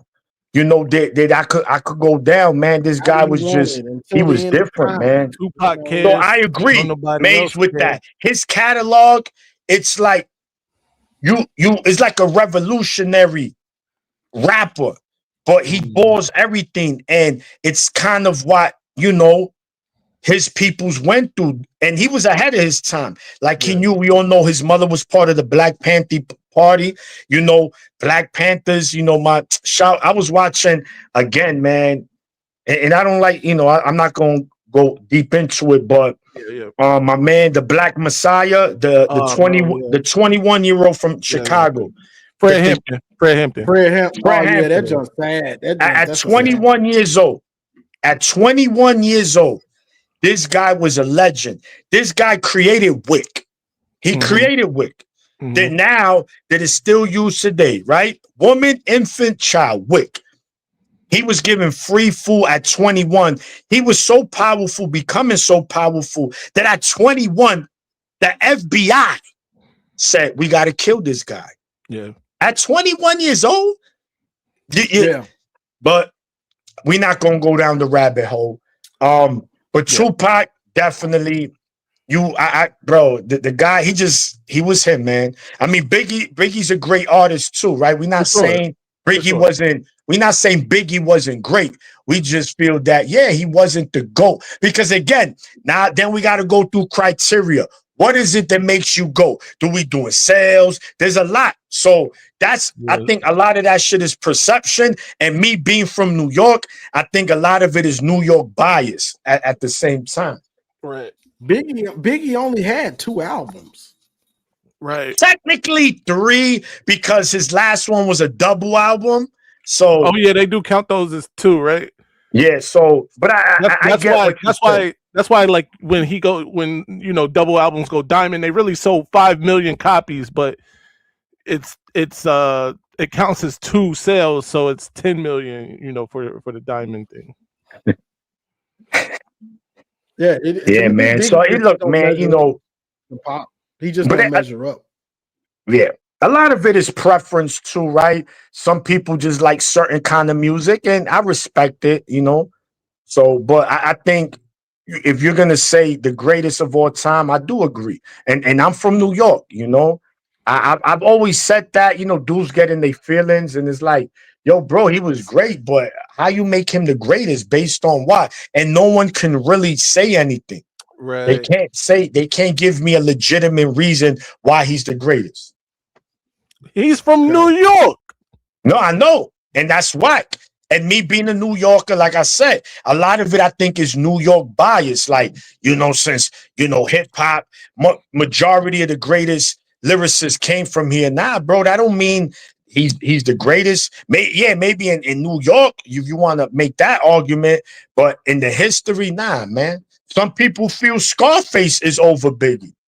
Who am I to tell them they wrong? Wow. Hold on, bro. This is a good one. This is a good one, Sonny Ray. I don't think he got shafted. I'm one of the because I think stop it, Maze.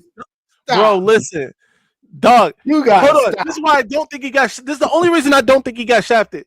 Do you think that dunk was better than Levine's? I'll give it. Okay, maybe it was, but does that mean Levine should not have gotten 50? That Levine did 50 dunk. That dunk was a 50.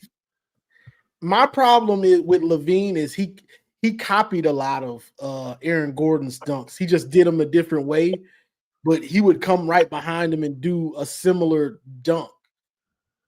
But bro, the sit down joint, didn't Levine do that first? He just didn't do it. Oh hell no. And remember that NBA. That was the one that they said he got shafted on, right? Yeah, that's bro. Yeah, Levine had done that the mascot, bro. He didn't do that. No, he did the behind the back, but it was really under his butt too. Behind the back. Yeah, but he didn't jump over the mascot, bro. Come no, on. He didn't. No, that was real. That added. But here's the problem, Johnny. We can only give 50 points, right? And let me add something here. He should have won off of that dunk, bro. I've never seen nothing like that. No, who won it that year? Who won it over him? Levine. Zach Levine. Zach. Yeah. Oh, they were going at it that year. Yeah. That was probably one of the last of the best slam dunk. That was fire. If Levine got 50 for the behind the back, kind of under the butt dunk, right? Then it can't. He can only get 50 points. Aaron Gordon. I get that. I get what you're saying. To me, it's just Yeah. like a lot of Zach LaVine's dunks were just like free throw line. Like, yeah, I get it. You can dunk from far, bro. He But, like, windmilled from the free throw line, bro. You know what? Y'all I gonna make do me it. YouTube that shit. I'm a YouTube it today. I'm gonna It's watch worth that the shit watch. again. It's worth the watch, Maniac. No, I know. honestly. I remember. I didn't watch it in real time because again, I was already. But when my trashed man by was then. like, "Nah, bro, they were cooking," and I was like, "Oh shit!" When I saw it, I said, "Yeah, these boys." And remember, the NBA had took away the dunk contest until Vince Carter came into the Right. league because lack of creativity. Yeah. And once Vince Carter came, you saw what he did, bro. Hey, and that was a listen, good one. Another unpopular take. Because Jason Richardson was I was in that about to one. say He that. was cooking. Listen, this is my unpopular take. Jason Richardson a better dunker than Vince Carter. Ooh, I'm not gonna disagree with that too much because he's from Saginaw. That's where I was born. Shout out Right. to Thag Nasty. He did go to Michigan, poor little bro them, but yeah. he was getting busy in them dunk contests.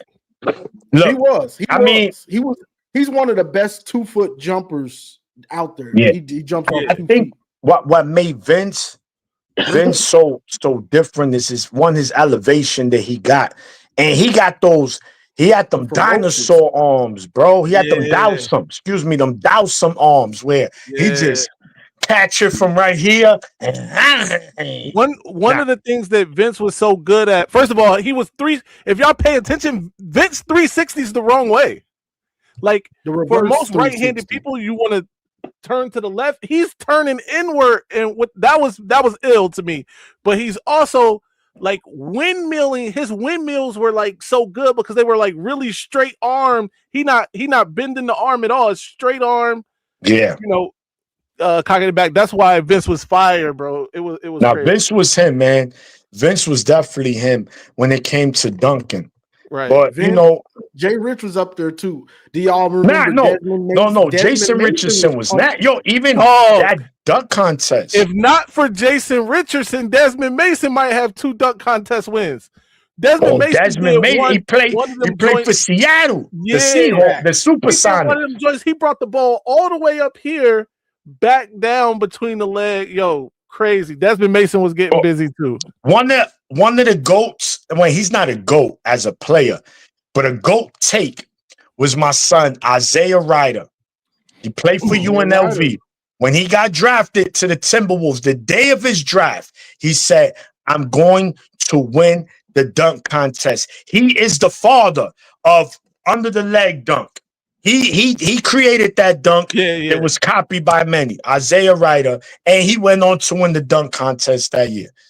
No, that's a fact. Isaiah Ryder. Nobody talk about J.R. Ryder like that. Yo, that's a good point. Who else? Think of some good joints that was good. Obviously, Vince dunk contest might be the greatest of all time. He only did one. Those Jason Richardson, Desmond Mason joints were really good. Zach LaVine, Aaron Gordon was good. I remember with this guy. What he played for the Clippers. White dude, Barry. Remember he had his warm-up jacket on. Rick Barry. Yeah, he dunked from the free throw line. Or was it Brent? It would have been Brent. That was Brent. Yeah, Brent. Yeah, one of the is Rick Barry their father? That's the father, right? Probably is the father. Yeah. Brent, now it was a lot, crazy. Man. If we go down memory lane, there were a lot of classic dunk contests, man. Jordan and Dominique Wilkins, bro. They had some mean dunk. They went 1-on-1 against each other. One year Jordan beat him, and another year Dominique won. Yeah, these dudes was the cream of the crop. But you see, that's true. Like they didn't compete just in one. It meant something like, oh, now he think he's better than me. Underrated dunker nobody talk about. I forget his name, bro. He played for the Rockets and then he played for the Celtics. He missing a digit on one of his hands. Huh? Josh Smith. Gerald Green. Gerald Green was nasty. Gerald Green had hops, bro. I remember this one joint. He was with Brooklyn, I think. They threw an alley-oop. He caught that joint. He's like looking down in the rim when he windmills that joint. It's so crazy. That's like when LeBron dunks. It's like, this is the rim. And he's like, right. Yeah, it's now I'm crazy. dunking. And that's Like, what people want to see. Like, bro, we want to see these freaks of nature. Okay, you're out here strictly to dunk. There's no defenders. Jump as high as you can and do whatever comes to your mind. Like, you know, Right. And they cheat inside of it because I'm still mad I didn't get to Harold see LeBron Miner. Yep, he was a baby Jordan. Right. I'm still mad I didn't get to see D Wade in the dunk contest. Yeah. You know, Definitely wanted to see that. Oh. I wanted to see Derrick Rose in the dunk contest, bro. Derrick Rose. Imagine that. Derrick Rose, D Wade, and you throw another guy in they prime there, them three. Right. Oh, that shit would have been stupid. Stupid. Yeah. Yeah, man. Look, man, NBA, it sucks, man, because like I said, man, I love the sport at one time a lot. And those are all great talents we talking about. Like, bro, to just dunk like that and the way they do is just you born, like, that's gifted. That's it. Like, you born and you a good player. But these guys were gifted. Like, they was touched specially. Like, you born with that. As soon as you come out your mother vagina, then you spaz it. You got it. You just got to work on it. Yo, you know what else? Nobody talks about this, but I think it was like the summer before Vince's dunk contest. Kobe did that arm in the rim joint in a dunk contest with Tracy McGrady. I heard about that in a game like just regular, like it wasn't televised or anything, but you can find the footage on the internet. Kobe did put his arm in the rim before Vince. I heard about that. I didn't see it though. I heard about it. Where in college or the McDonald?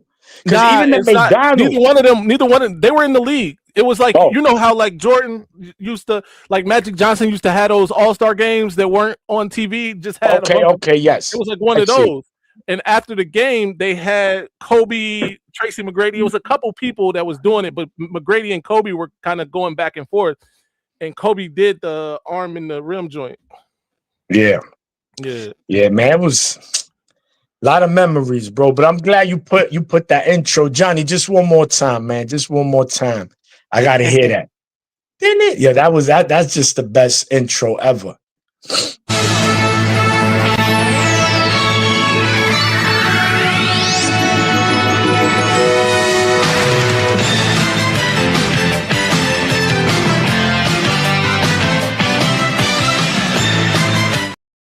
Fire.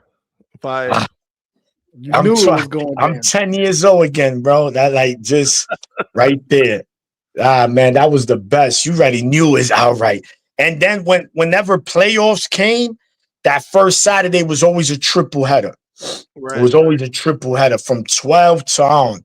And those are the days I used to. Sports really saved me too. Watching it on TV, bro. Although I was outside a lot, staying home and watching sports helped, man. Because a lot of times shit happen out there.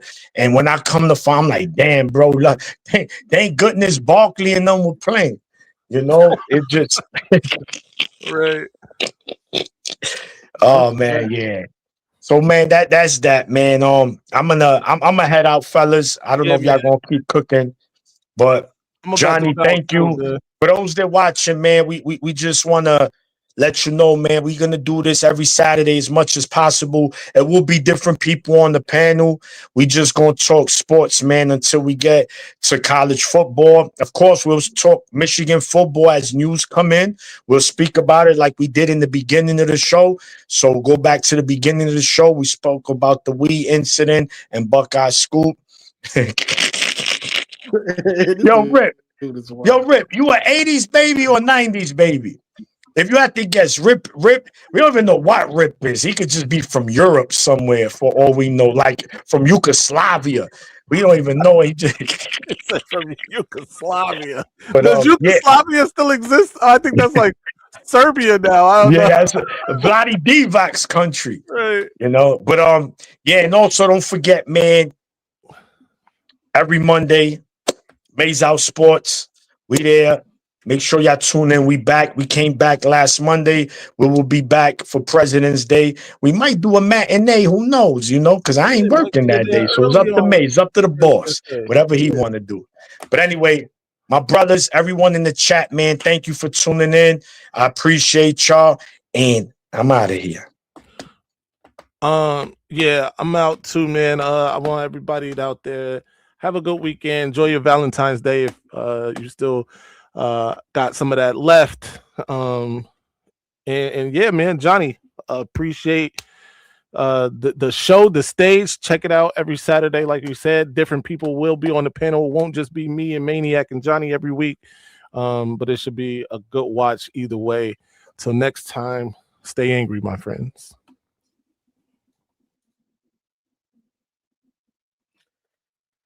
Yo. So my camera is acting funny. I gotta get another computer.